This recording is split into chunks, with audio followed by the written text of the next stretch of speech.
नमस्कार, नंदाच किचनमध्ये तुमचं स्वागत आहे। रोज तोच नाश्ता खाऊन कंटाळा आला असेल तर मस्त अशा झटपट नाश्त्यासाठी एकदम मऊ लुसलुशीत स्पॉन्जी अशा आंबोळ्या आणि त्याचसोबत इन्स्टंटवाली चटणीसुद्धा बनवणार आहोत। तर चला जराही वेळ न घालवता आपण आजच्या रेसिपीला सुरुवात करूया। तर इथे मी 2 वाटी बारीक रवा घेतलेला आहे। रवा बारीक मोठा कोणताही असला तरीही चालेल, कारण आपल्याला मिक्सरलाच वाटायचा आहे। त्यामध्ये 1 चमचा साखर, अर्धा चमचा मीठ टाकून मिक्सरला हे पहिल्यांदा कोरडंच वाटून घ्यायचं। तर पहा मस्त अशी बारीक फाईन पावडर तयार होते। आता ह्यामध्ये 1 वाटी दही आणि 1 वाटी पाणी टाकून वाटून घ्यायचं। पाणी इथे मी कमीच टाकलेलं आहे, कारण मिक्सरला हे वाटताना पाणी बाहेर सांडू शकतं। तर पहा वाटून झाल्यावर हे असं घट्ट बॅटर झालेलं आहे। आता ह्यामध्ये पाव वाटी पाणी टाकून आणखीन एक वेळेस मिक्सरला फिरून घ्यायचंय। तर पहा मस्त असं हे स्मूदी बॅटर झालेलं आहे। थोडंसं मिक्सरच्या भांड्यामध्ये पाणी टाकून हलवून घेतले। तर पहा एकदम परफेक्ट आंबोळीचं बॅटर झालेलं आहे। 2 वाटी रव्यासाठी इथे आपण 1 वाटी दही आणि 1.5 वाटी पाणी टाकलेलं होतं। आंबोळीसाठी हे एकदम परफेक्ट बॅटर झालेलं आहे। जास्त पातळही बॅटर करायचं नाही, नाहीतर आंबोळ्या न होता त्याचा डोसा तयार होतो। त्यामुळे पाण्याचं हे प्रमाण परफेक्ट ठेवायचं। आता हे बॅटर थोडंसं बाजूला ठेवून तोपर्यंत आपण चटणी बनवायला घेऊया। इथे मी 1 वाटी खोबरा किस घेतलेला आहे, अर्धी वाटी डाळे, हिरवी मिरची आपल्या आवडीनुसार कमी जास्त टाकायची, 3 ते 4 लसूण पाकळ्या, 1 इंच अद्रक, भरपूर सारी कोथिंबीर टाकायची, 1 चमचा साखर, अर्धा चमचा मीठ मात्र आपल्या चवीनुसार कमी जास्त टाकायचं, वरून 3 ते 4 चमचे दही नसेल तर त्याऐवजी तुम्ही अर्धा लिंबू पिळून टाकला तरीही चालतं, आणि वरून थोडंसं पाणी टाकून हे वाटून घ्यायचे। तर पहा मस्त अशी बारीक चटणी वाटून घेतलेली आहे। आता ह्या चटणीला आपल्याला पातळ किंवा घट्ट किंवा मीडियम घट्ट जशी आवडत असेल त्यानुसार पाणी ॲड करायचं। आता ह्याला आपण तडका देऊया। तडका पॅनमध्ये 2 चमचे तेल गरम होण्यास ठेवलं होतं। तेल चांगलं गरम झालेलं आहे। 1 चमचा मोहरी टाकायची।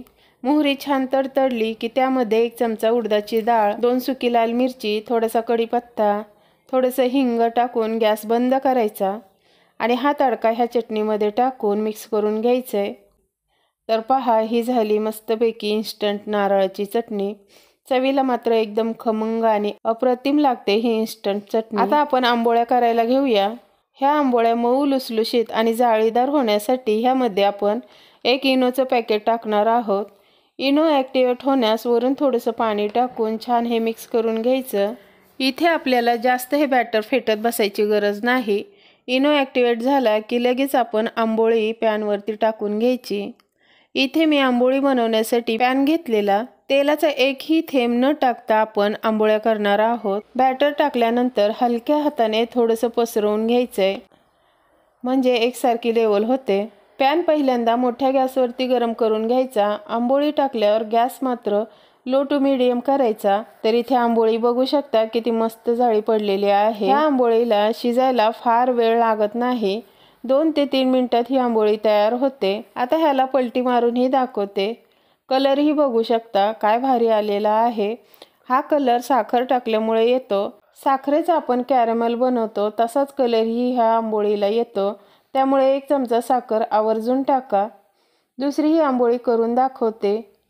ही आंबोळी बघू शकता, लगेच अशी मस्त जाळी पडते। ह्या आंबोळ्या अजिबात पॅनला चिटकत नाही। पॅनवर मात्र पहिल्यांदा थोडंसं पाणी टाकून पुसून घ्यायचं आणि मग बॅटर टाकून हलक्या हाताने पसरवून घ्यायचं। खरं तर आंबोळ्या एकाच बाजूने शेकून घेतात, पण इथे मी दुसरीही बाजू थोडीशी शेकून घेणार आहे, जास्तही नाही। तर पहा सर्व आंबोळ्या करून झालेल्या आहेत। 2 वाटी रव्यापासून बघू शकता किती आंबोळ्या तयार झालेल्या आहेत। अगदी 5 ते 6 जणांचा आरामात नाश्ता तयार होतो, तोही एकदम इन्स्टंट तयार होतो। 15 ते 16 आंबोळ्या तयार होतात आणि एवढ्या आंबोळ्या करायला फक्त 15 मिनिटं लागतात। अशा पद्धतीने जर करून बघाल तर कळेल की किती मऊ लुसलुशीत आणि जाळीदार ह्या आंबोळ्या तयार होतात। बघू शकता सगळ्या आंबोळ्या मी दाखवते, हलवूनही दाखवते। बघू शकता किती मऊ लुसलुशीत झालेल्या आहेत। रव्यापासून एकदम इन्स्टंट ह्या आंबोळ्या झालेल्या आहेत आणि त्याचबरोबर इन्स्टंट नारळाची चटणीसुद्धा तयार आहे। दोन्हीचं कॉम्बिनेशन अप्रतिम लागतं।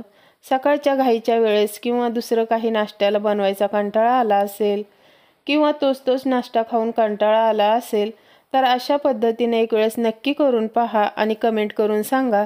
जर माझे व्हिडिओ तुम्हाला असेच आवडत असतील तर लाईक करा, शेअर करा, कमेंट करा। चॅनलला अजून सबस्क्राईब केलं नसेल तर करून घ्या। भेटूया अशाच नवनवीन व्हिडिओमध्ये। तोपर्यंत धन्यवाद।